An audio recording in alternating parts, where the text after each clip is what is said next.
Karibu sana. Hapa ni Kocha Alpha Nay, mahali ambapo mawazo mapya yanazaa maisha mapya. Kumbuka rafiki yangu, unavyofikiri leo ndivyo utakavyoishi kesho. Hapa tunabadilisha mtazamo, tunawasha akili na tunajenga maisha kwa makusudi. Kama unataka maisha mapya, mahusiano bora na mafanikio makubwa, basi uko mahali sahihi. Lakini kabla tujaanza, bonyeza follow au subscribe, andika maoni yako na usisahau kushare video hii na marafiki zako, kwa sababu maarifa yakishirikishwa, maisha hubadilika.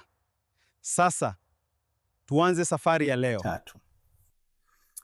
Uzao wa kwanza. Wengi wetu tumeambiwa kwamba kuna uzao wa kwanza, umuhimu wa uzao wa kwanza, na kuna wachungaji, walimu wengi ambao wanafundisha hilo jambo la uzao wa kwanza.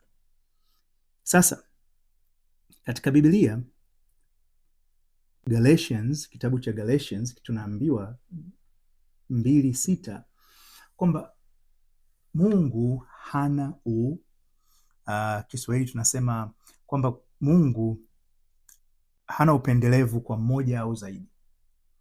Ina maana mbele ya Mwenyezi Mungu hakuna huyu ni muhimu zaidi ya mwenzake.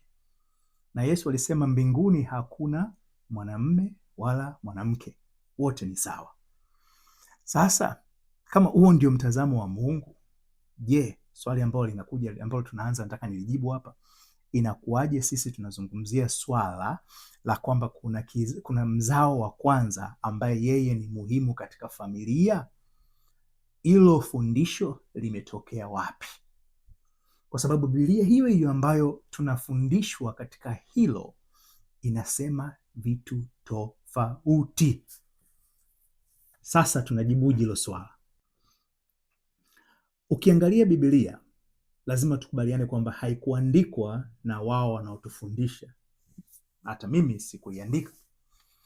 Sasa kama wewe unayefundisha sio mwandishi wa kile unachokifundisha, ni muhimu kumwelewa mwandishi, kwa sababu anaweza mwandishi asiwepo.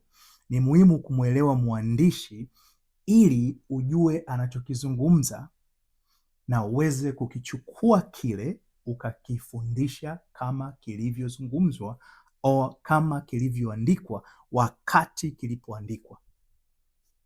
Kwa kuna mawili, kuna wakati kitu kiliandikwa na kiliandikwa kwa sababu.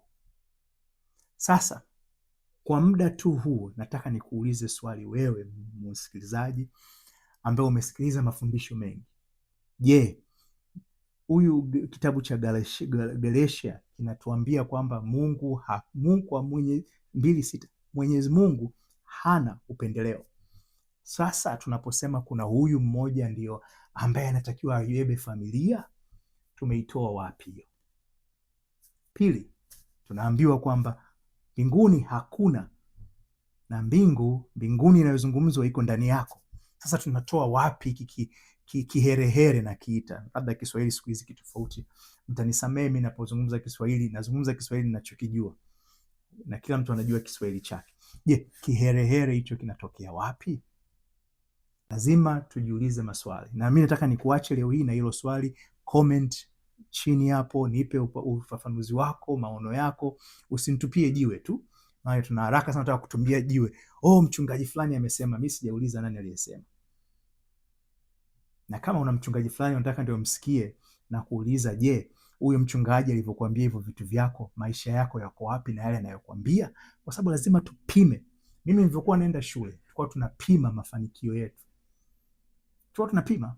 Unaenda unasema huyu mwalimu ni mzuri kwa sababu anafundisha wanafunzi wanaopasi mitihani.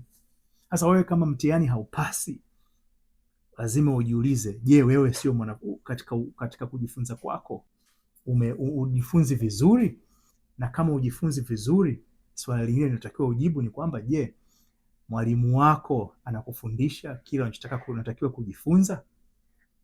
Ukiwa na hilo jibu, basi tuendelee na mazungumzo. Asante. Kipindi kinachokuja nitalifafanua ile neno vizuri. Na hapo ndipo tunafika mwisho wa mazungumzo ya leo. Kumbuka, maisha hubadilika pale mawazo yanapobadilika. Usikae kimya, uliza swali lako kwenye maoni. niko hapa kujibu. Na kama umejifunza kitu leo, like video hii, shirikisha na wengine na subscribe ili usikose mazungumzo yajayo, kwa sababu mabadiliko hayaji kwa bahati, yanakuja kwa kujifunza, kushiriki na kuendelea kukua. Mimi ni Kocha Alpha. Mpaka wakati mwingine, kumbuka, badilisha mawazo na maisha yatabadilika. Tutaonana tena hivi karibuni.